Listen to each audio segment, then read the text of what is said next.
Good afternoon. You are welcome to another episode of our book review. This is coming from Asna Publishers and Ogbueffi Book Foundation. Sit back, relax, and listen to our story. And the title of the storybook is Jack and the Beanstalk. Again, Jack and the Beanstalk. This is a very interesting story. I know you will like it. Okay, don't forget to follow us on Facebook at Freedom Square TV, and also send us a star from overview using the comment section. Thank you. Are we ready? Yeah. Here we go.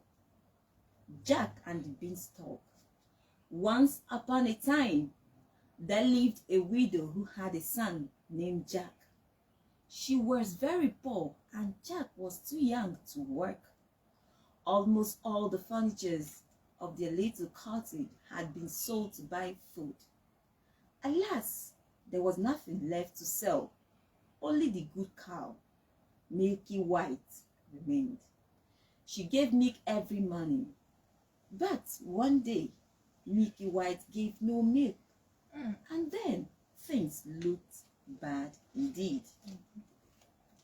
Never mind, mother, said Jack.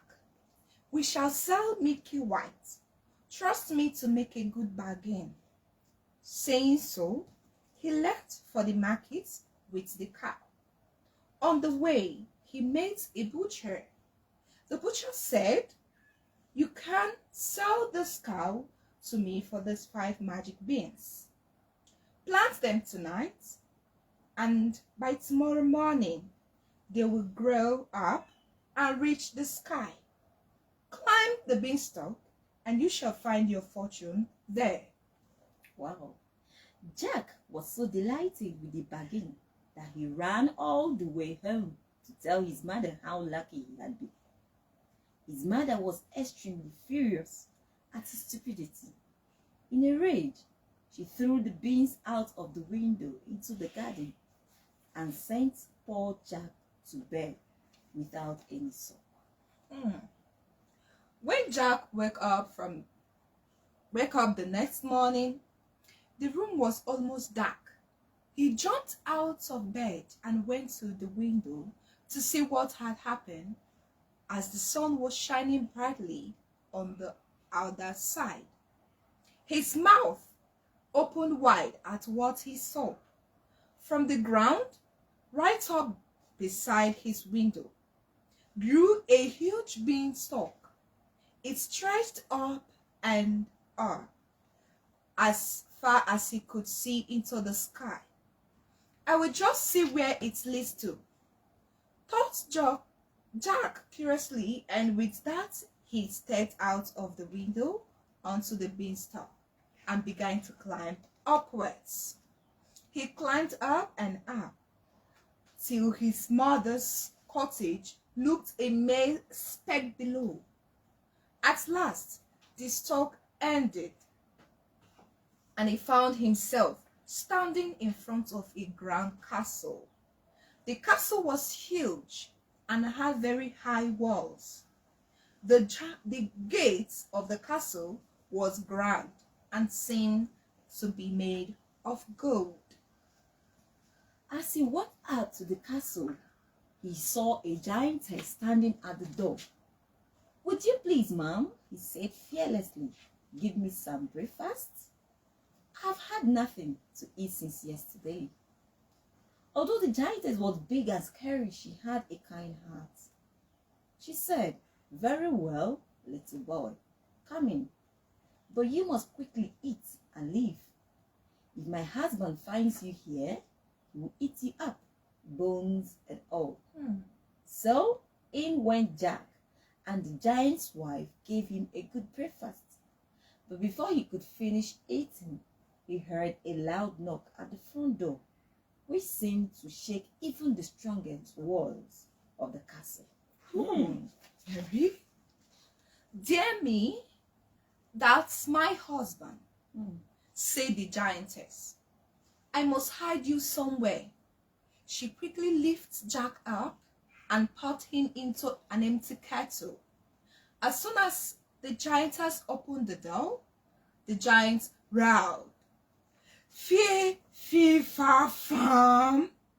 I smell the blood of an Englishman." Oh my God. Whew, scary. Very scary. Oh my God. Be he alive or be he dead, I will grind his bones to make my bread. It's a boy, I am sure it is. He continued. Where is he? I shall have him for my breakfast. Nonsense, said his wife. You must be mistaken. It's the ox I am cooking that you smell. So he sat down and ate up the ox his wife served him. When he had finished, he said, Wife, bring me my money bags. So his wife brought him 2 bags full of gold coins, and the giant started to count his money. Wow.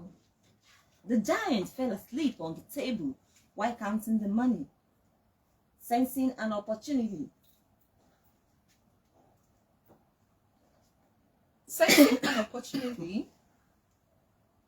Jack crept out softly and picked up the 2 bags. The giant's big dog started barking loudly, but Jack quickly made his way down the beanstalk and was back in his cottage.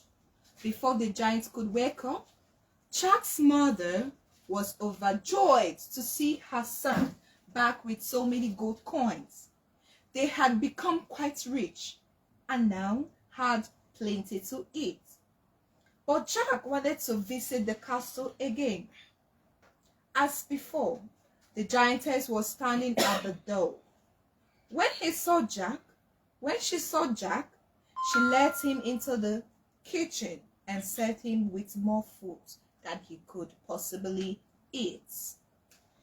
Jack had barely eaten when he heard the giant come in and shout, "Fee, fee, for, fa. I smell the blood of an Englishman." His wife told him that he was mistaken. The giant believed her. He had a hearty meal and called out to his wife, "Bring the little brown hen." Giantess brought in the hen. "Lay," ordered the giant, and the hen at once laid a golden egg. He put the egg in his pocket and slept off at the table itself. As soon as he began to snore, Jack crept out from behind the door, picked the hen up, and ran towards the door. The hen began to cackle with fright, but before the giant could wake up, Jack escaped from the castle. Lucky indeed. Yeah, he is. The little brown hen laid so many golden eggs that Jack and his mother now had more money than they could spend. But Jack wanted to visit the castle one last time to try his luck. This time he was careful not to be seen. Wow. He crept to the back entrance of the castle and hid himself in the huge oven. When the giant came in, he growled, "Fee, fa, fum. I smell the blood of an Englishman." But the giantess was quite sure that she had seen no little boys that morning. After grumbling a great deal, the giant sat down for breakfast. When he had finished eating, he said to his wife, "Bring me the golden herb." The giantess brought in the golden herb and placed it on the table. "Sing," ordered the giant, and the herb at once began to sing the most melodious songs that were ever heard. It sang so sweetly that the giant soon fell fast asleep. Seeing his chance, Jack crept quietly out of the oven and tiptoed to the table to seize the golden herb. But the herb at once called out, "Master, master!" The giant woke up just in time to catch sight of Jack running out of the kitchen door. With a terrible roar, he seized his club and dashed after Jack, who held the house tight and ran faster than he had ever run before. The giant, waving his club and taking terribly long strides, gained on Jack with every step.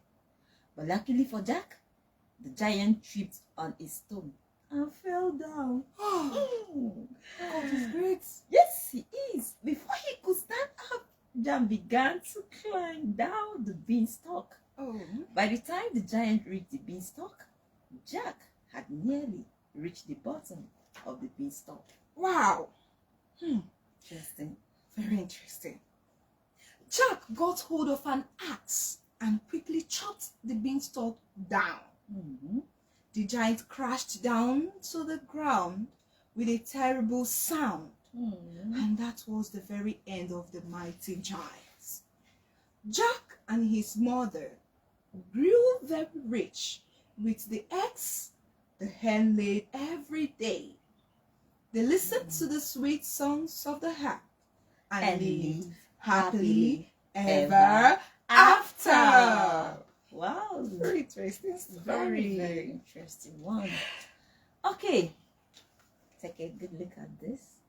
Did you enjoy the story? We have other interesting storybooks in our store. If you want, you can check out and keep following us. We'll keep doing book reviews from now on. This book is available in a large quantity if you wish to have them. Okay. Remember to give us a star. Yeah. Right? Yes. Tell Yes. them. From overview under the comments section. We are With chickeny money. Very affordable. Very, Chickeny very money. And don't forget to share this video. If you don't patronize Don't us, what forget do to you share this gain? video. Recommend all these storybooks, all these books we have been showing you, displaying here. It's Fictional not books. in vain. Yeah. Share it, recommend to schools, teachers, your kids out there, so that they can check this out and read. It says morals. Yeah. Thank See you. you. See you next time. Bye bye.